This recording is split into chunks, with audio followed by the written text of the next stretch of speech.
Ed Morysiak here from the East Toronto Living Group, and in this video we are going to explore buying real estate in the city of Toronto for the first time. So this is going to be the ultimate guide to buying real estate. Before we get started, if this is your first time visiting my channel, a little introduction about me. I have been in real estate sales for 16 years. I've been an investor for 20 years. I've been helping buyers and sellers for 16 years in the West End of Toronto quite a lot, in the East End, and in 9 other cities. And I run a small team out of the East End of Toronto. Won a few awards, but all that's, you can find all that on the internet, LinkedIn, whatever. They're all there. It's all there. And by the way, if this sort of information, if this is helpful for you and you're getting value from this, don't forget to like, subscribe, share, and leave a comment.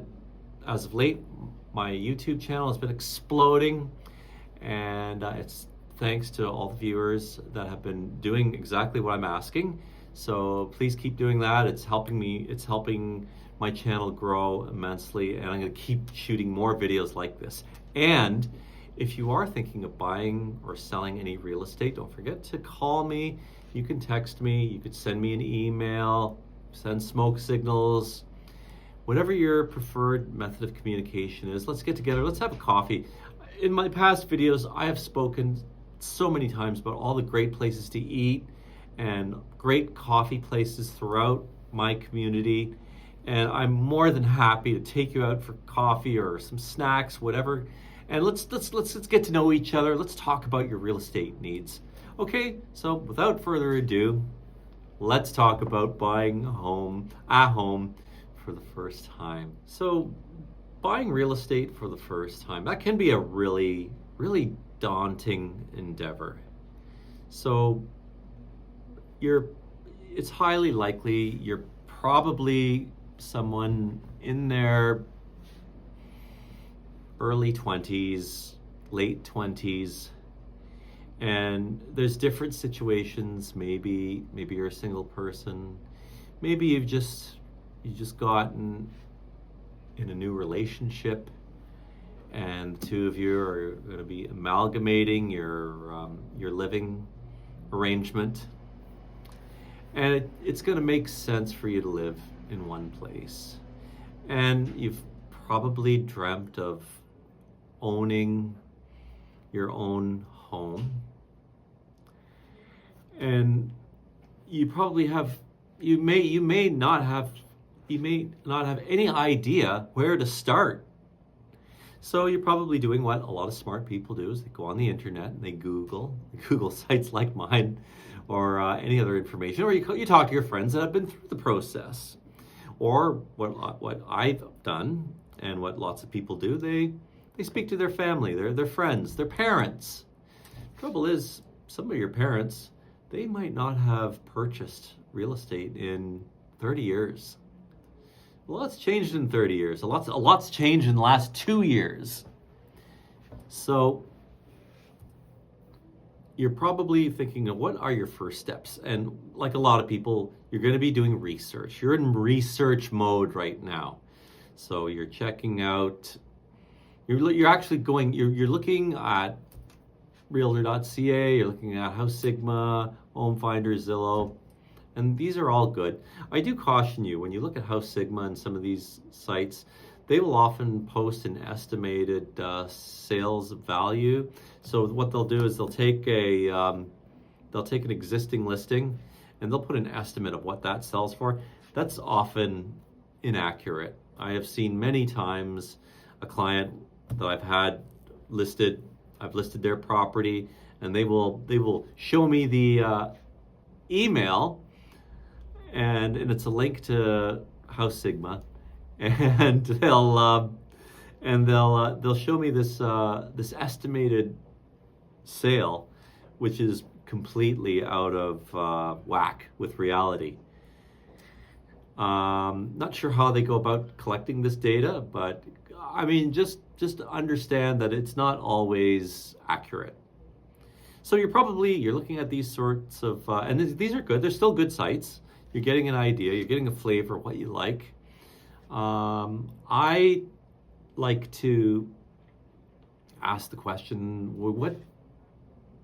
what's your affordability? I mean, that's the first place we really need to address is, how much can you afford? So the first thing, even if you're a year away, you really do need to sit down with a mortgage professional. Now, a lot of folks will go to their bank, and there's nothing wrong with that. However, your bank is only going to have one, maybe three products that they can offer you. Whereas when you consult with a mortgage professional, the mortgage professional will shop your situation around. They will go to 30 or 40 lenders. And they won't just go to banks. They'll go to other banks. They'll go to other lending institutions. They're not just banks. There's other lending institutions and they're A lenders as well. RMG. There's B lenders.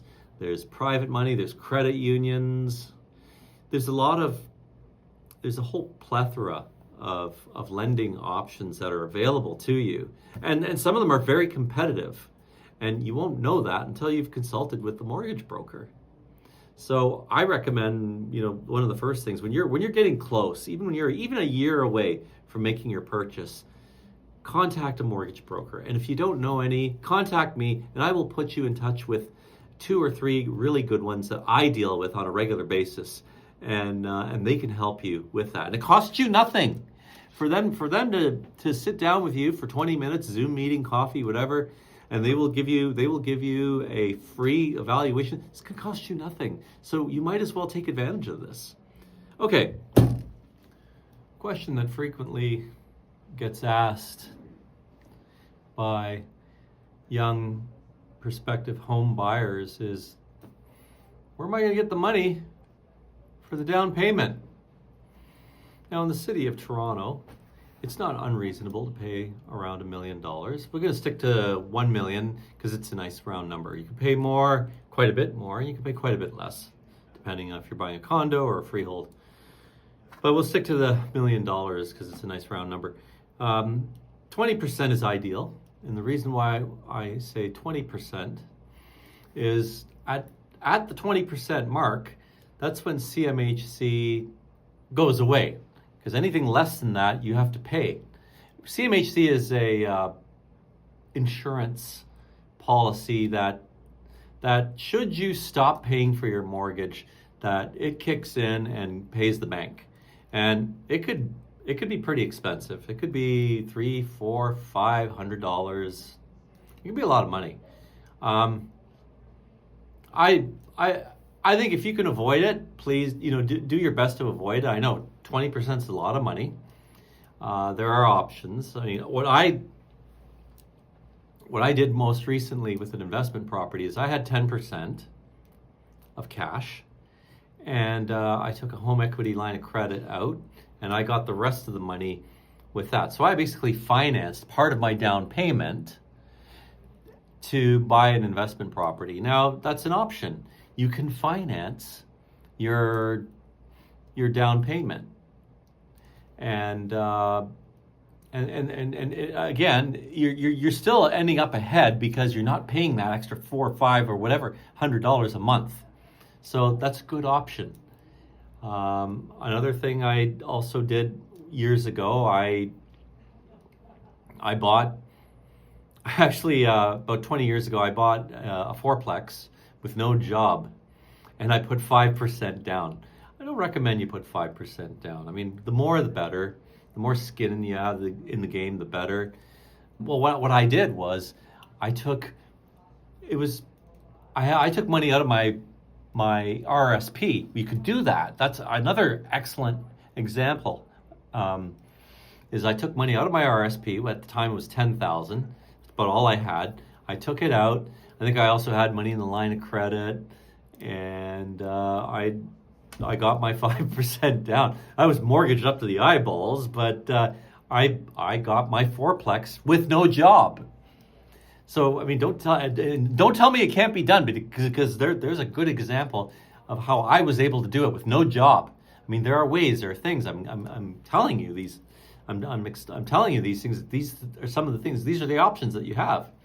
Now, again, we had financing. We get a home equity line of credit. Maybe you don't have a home equity line of credit, but you could get a line of credit with any bank, and you could get them from multiple lending institutions too. You get maybe from your bank, maybe from a credit union, maybe from another lender. I mean, I've heard of people buying investment property with their credit card. I don't recommend that. 20% on your money, but it's an option. It's not a good one, but it's there. And again, you have the RSP thing.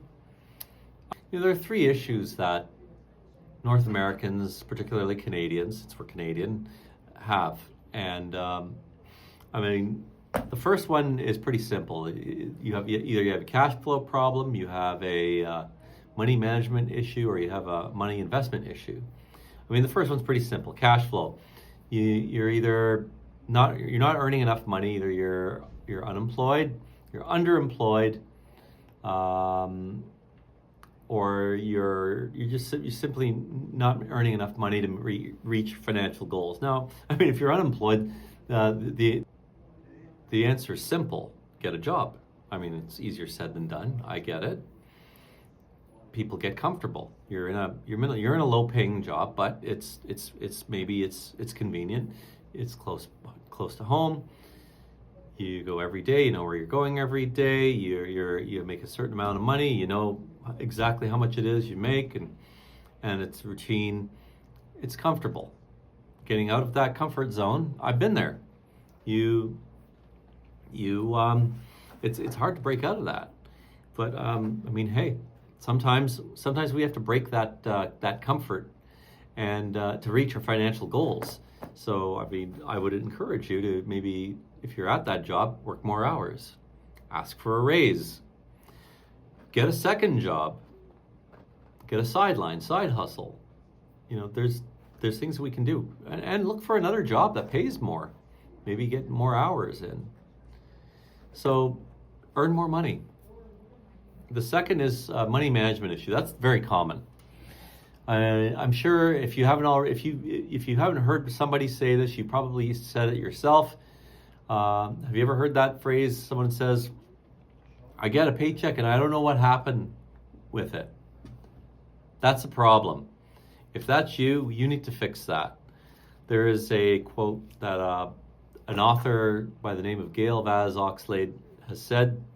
I'm paraphrasing slightly, but it goes something like this: your money is your responsibility. If you can't take the time to learn how it works, don't be surprised if it doesn't work for you. So if you're angry and you're mad at your situation and things aren't going your way, your money is that your whatever is not working for you, it's on you. If you're not going to seminars, if you're not reading books, if you're not watching videos, if you're not talking to people who actually know something about it, and fixing this problem that you have, that's on you. Now, I know you don't learn this in school, and sometimes our parents aren't the best teachers at it because, quite frankly, maybe they don't know how to do it themselves. You need to learn. And obviously there's lots of, we're in this information age. All this information is available to you. So that's number two. Number three is, maybe is an investment issue. So maybe you're making good money, maybe you're managing your money okay. Now you need to know where to put that money. And obviously I sell real estate, but it still remains one of the best investments that's out there. I'm also a big fan of stocks, mutual funds, ETFs, and all that. I could sit down with you for half an hour or 45 minutes, and we could book a Zoom meeting, call meeting, whatever, and we can go and we can talk about stuff like this. And sometimes you just need to talk to somebody, and I can point you in the right direction on how to better your financial situation. I'm not a licensed financial advisor or anything, but I'm worth seven figures. I've been there. I've made mistakes. I've learned from them, and I think I could pass some knowledge along. And again, because I want people to start thinking about buying more real estate as soon as they can, because it's still one of the best, if not the best investment out there. So those are the three issues that people have. So now you figured out what you can afford. Now you've got two options with Toronto real estate: condo or freehold. Obviously, we know what condominiums are. Condos, condos come in townhomes. They are apartment style, big, small, and I have to add to condominiums right now they're pretty much at an all-time low. We're seeing 5 months of inventory of condos sitting. So the beauty about buying a condo right now is you've got so much choice. In years gone by, before, we used to compete. We used to go in and put in an offer for a condominium. There'd be 5 or 6, 7, 8, 10 other offers. That's not the case anymore. Right now you've got time. You can approach a condominium listing. We can put in conditions. We could put in conditions for financing. We could put in conditions for review of the status certificate. Actually, you must always, here's a little note here. You must always put in a condition for status. We can get rid of all those other conditions. There's ways around those, but we should always put a condition to review the status certificate. Always. And now it's even easier because everything's on a PDF now. Before we used to have to go to the management office, pay $100, and they would give you the physical. Now they just send it to us via PDF, and we're good to go. That gets reviewed by your lawyer, not me, by your lawyer. Or you could review it yourself if you want, but obviously we need to have that reviewed by a lawyer. But yeah, going off topic slightly, but this is important information for you to know. You need to know this when you're shopping for condominiums. So yeah, now we have options, conditions on financing, on status certificate. So inspections, inspections for condos, they're not that common. I mean, everything, unless it's an older building, you might want to know what's going on. But the condo fees tend to cover stuff like the roof and repairs outside, everything outside of the walls of your condo. The condo fees take care of. But you could, if you want, we could talk about inspections. But again, they're not that common, and I'd say maybe a third of the people actually do inspections on a condominium. If it's a townhome, that's different. Then I'd strongly recommend, especially now you've got the option to do it. You've got time. You've got we can do this easily now. Now the other option is freehold. Now freehold, what I mean by freehold is homes that are not condominiums, places like single detached homes or semi-detached, and those are still very good right now. You depending on the area, you've got choices with those as well. Not as plentiful as condos, I'll add, but it's still a good market to jump in and buy a freehold townhome or a detached home. Now prices are a little more with condominiums. You're looking at anywhere from in the very high fours for a single little bachelor. And they're going up to 800,000-900,000, under $1 million. Depend. That's a pretty nice, $1 million condo. That's a pretty nice condominium.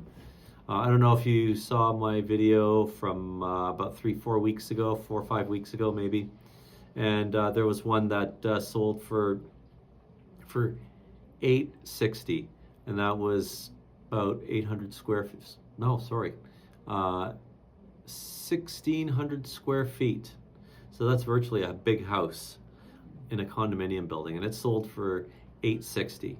If you go through my YouTube channel, you'll see it. I'm doing a face like this. You'll see it. There's and the condominium is in the background.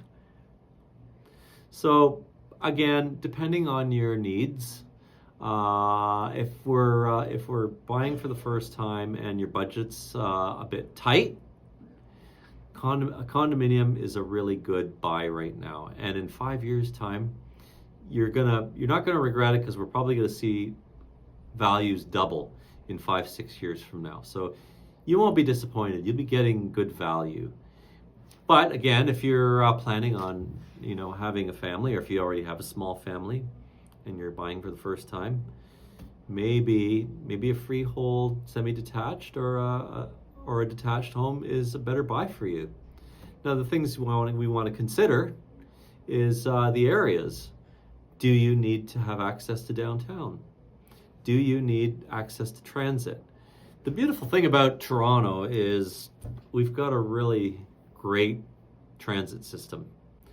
I've often spoken in many of my videos about how good the transit system is in Toronto. It's not perfect, but I mean, I've been to a few places in the world, and I've taken the transit in Paris and London and in Vienna and so forth, in Rome. And I mean, Toronto's is pretty good, comparatively speaking. So access, and most places you're going to live are going to have pretty decent access to transit, but some places are better than others. And, that's exactly why you need to consult with somebody like myself, or another expert real estate professional. We're going to know all the good places that have good access to transit. And of course, if you're planning on having a family, and if you have a little family already or a growing family, you're going to want to know where good schools are. Where I live in Leslieville, I'm of course really biased because I already live in Leslieville. We have excellent schools, and we have excellent access to transit. I'm a bit biased because I live in Leslieville and I sell in Leslieville, so. And I also know Leslieville the best, so I'm a bit biased. I will warn you. I'm trying to be honest. So, but it is a good area, obviously. I mean, I picked it for myself and my family, so here we are, and I recommend it as well. It's fairly affordable as far, comparatively speaking, versus the beach or Riverdale or Leaside or some of the more expensive areas. So as you can see, there's a lot to consider when buying a home for the first time, and we're barely scratching the surface of it.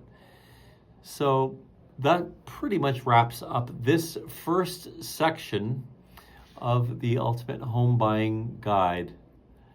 And don't forget, if you have any questions, you can give me a call, you can text me, you can email me, and we could set up a meeting, Zoom meeting, or I could meet for coffee. I love meeting people for coffee because I want to get to know you, because it helps me help you when I get to know you.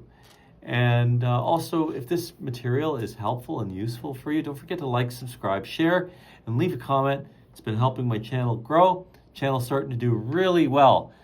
And that's it. Don't forget, every Thursday at 5 o'clock, I put out a new video, and we will have the part 2 of the Ultimate Home Buying Guide in the City of Toronto. And that's it, ladies and gentlemen. Thanks so much.